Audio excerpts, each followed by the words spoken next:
Kidney की बीमारी generally दो प्रकार की होती है, जो कॉमनली हम लोग बोलते हैं एक्यूट किडनी इंजरी AKI, और दूसरी है क्रोनिक किडनी डिजीज जिसको हम लोग CKD भी बोलते हैं। आम बोलचाल की भाषा में लोग अभी जानने लग गए हैं कि CKD एक बीमारी होती है किडनी की।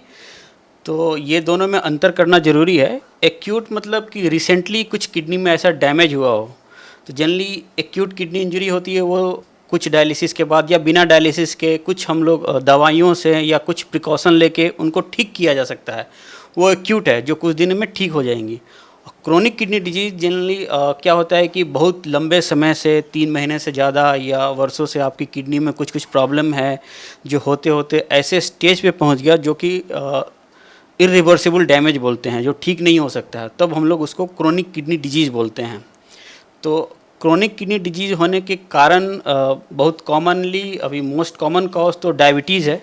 डायबिटीज़ आजकल जानते ही हैं कि India is a diabetic capital of world. तो इसी तरह से जनरली डायबिटीज़ के जितने भी पेशेंट हैं उसमें 40 से 50% लोगों को किडनी की बीमारी होने की संभावना रहती है। तो पहला हो गया डायबिटीज़, दूसरा हाइपरटेंशन, कुछ ऐसे अननोन कारण होते हैं जिसमें अभी तक पता नहीं चल पाया है।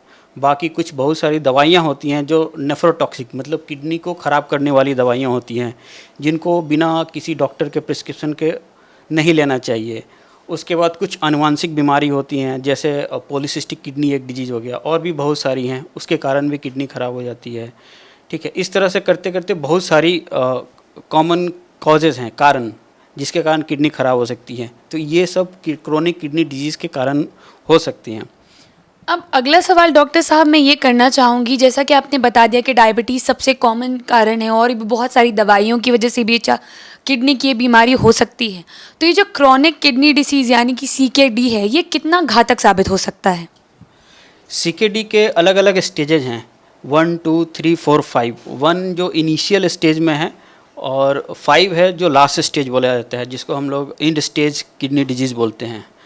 तो CKD स्टेज 1, 2 तक तो हम लोग इसको अच्छे से मैनेज कर सकते हैं। 3 ऑनवर्ड्स आपको एक नेफ्रोलॉजिस्ट की ज़रूरत पड़ती है, जो सुपर स्पेशलाइज्ड ब्रांच है मेडिसिन की। जनरली 1, 2 स्टेज में हम लोग क्या करते हैं कि जो जो कारण होते हैं उनको ठीक करने की कोशिश करते हैं। जैसे कि आपका डायबिटीज़ है, हाइपरटेंशन है, या फिर कुछ ऐसी दवाई ले रहे हैं, या फिर आपको कुछ आनुवांशिक कुछ बीमारी है, तो उसको हम लोग कुछ कंट्रोल करने की कोशिश करते हैं। जैसे डायबिटीज़ को कंट्रोल रखा जाए, हाइपरटेंशन को कंट्रोल रखा जाए, तो ये प्रोग्रेशन को थोड़ा सा स्लो करता है। CKD एक बार अगर आपको हो गया तो ये बेसिकली प्रोग्रेसिव डिजीज़ है, इंक्रीज ही करता रहता है, धीरे धीरे धीरे धीरे बढ़ता ही रहेगा। तो दवाइयों से और लाइफस्टाइल मॉडिफिकेशन से हम लोग उसको स्लो कर सकते हैं।